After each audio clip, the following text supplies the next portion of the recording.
Voting for a new president has been taking place. The process has been smooth, with all the 6 presidential candidates casting their votes in and around the capital.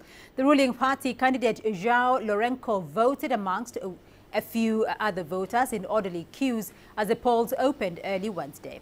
Lourenco, who is the defense minister, is tipped to emerge victorious.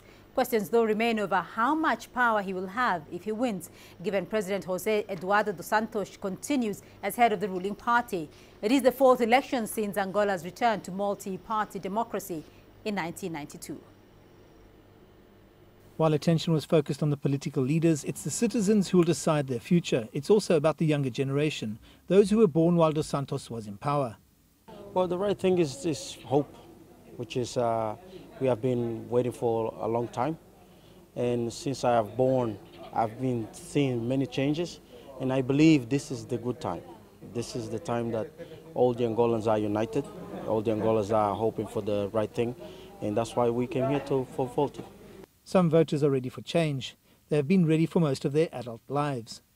We have dreams, and this dream, I think, is going down.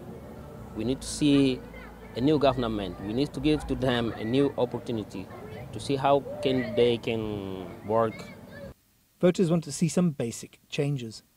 Growth, including schools, to pave the roads, food for everybody, jobs, electricity, water for everybody. That's what we expect. It's estimated that 9 million voted on Wednesday. If hundreds or thousands of people mark where I mark it, this country will change. 23rd of August 2017 could be a watershed year in the lives of young Angolans if they get the party that they voted for. I'm Angelo Coppola for CGTN in Luanda, Angola. Let's now cross over to Angelo. He's joining me on the line from Angola's capital, Luanda. Angelo, it is a pretty historic moment there in Angola. President Jose dos Santos will be stepping down after 38 years. So what's the latest in Angola's voting process? Well, Beatrice, voting closed literally about 3 minutes ago here. That's at the 12,000 polling stations across the country. Voters were waiting outside the stations from early this morning before their doors opened at 7. And that's because got diminished quite quickly because of those large numbers of voting stations that are scattered around the country. The only paper that we could see on the stations that we visited was the actual and also the ballot paper. And technology is being used there. We obviously didn't travel out of Luanda much because it is a big, sprawling city. So we can't vouch for what was happening in the smaller areas and the outlying areas.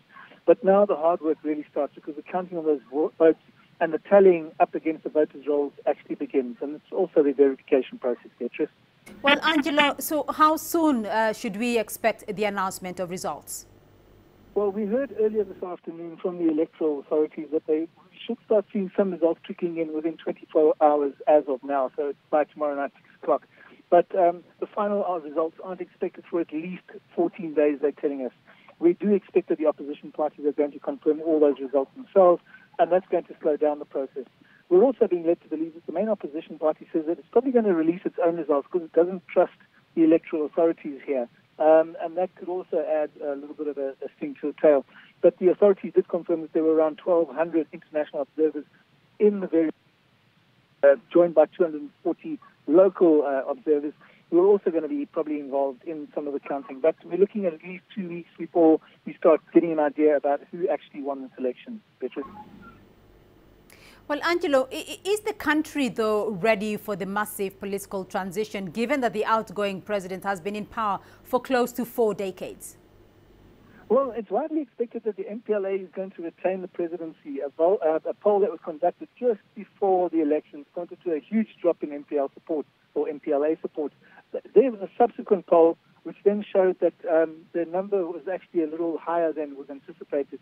So we expect the incumbent, or the analysts expect the incumbent party to be re-elected, but with a smaller majority. Remember that in 2012, the MPLA took a 72% landslide victory at the polls, although many people contested the validity of those numbers. But again, as I said, Beatrice, it's early days, and the voting has just begun. So we'll wait for at least 2 weeks. All right, Angelo Coppola joining us there on the line from Angola.